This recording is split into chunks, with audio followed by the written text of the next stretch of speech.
Hey guys, welcome to football দুনিয়া। আর তো ভিডিওতে সবাইকে স্বাগত। তো এই ভিডিওতে বেশ কিছু ইম্পর্টেন্ট আপডেটস তোমাদের সঙ্গে শেয়ার করব।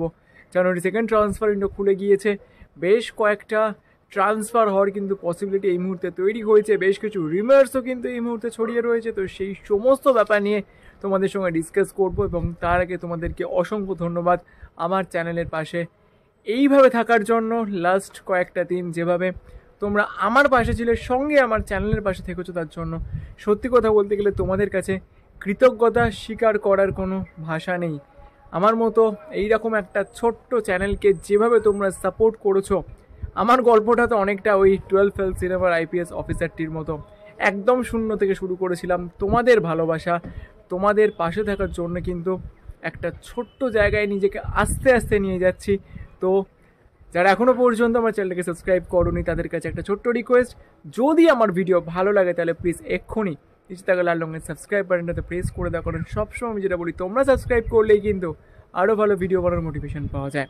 তো যে চলো ফার্স্টেই যে ব্যাপারটা নিয়ে কথা বলবো সেইটা হচ্ছে, ইস্টবেঙ্গল কিন্তু একজন তরুণ ইন্ডিয়ান স্ট্রাইকারের সঙ্গে কথাবার্তা বলছে। দেখো, ডেভিড লালন সাঙ্গার ব্যাপারটা কিন্তু পুরোপুরি মাওবানা স্পোর্টিংয়ের ওপর ডিপেন্ড করে রয়েছে।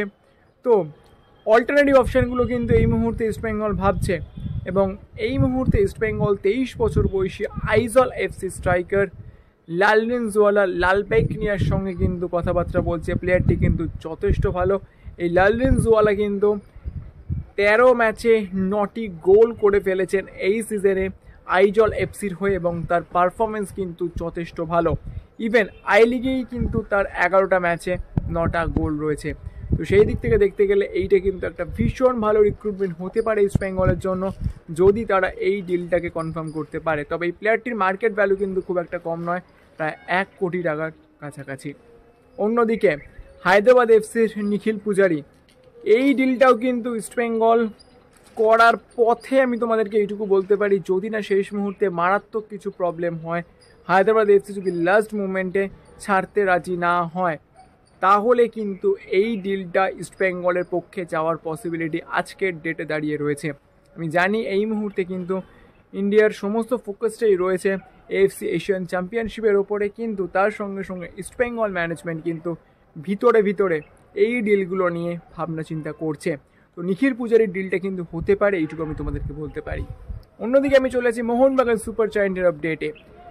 Antonio Lopez Habas Mohun Bagan super জায়ান্টের কোচ হওয়ার পরেই শোনা যাচ্ছে যে হুগো বুমাসকে নাকি মোহনবাগান সুপার জায়ান্ট ছেড়ে দিতে পারে। তো এই আপডেটটার সত্যতা কতটা, তো যারা এইরকম খবর মার্কেটে ছড়াচ্ছ তাদের উদ্দেশ্যে আমার একটাই কথা বলার, যে হুগো বুমাসকে মোহনবাগান সুপার জায়ান্টে ছেড়ে দেওয়ার কিন্তু কোনো রকম কোনো চিন্তাভাবনা আপাতত নেই।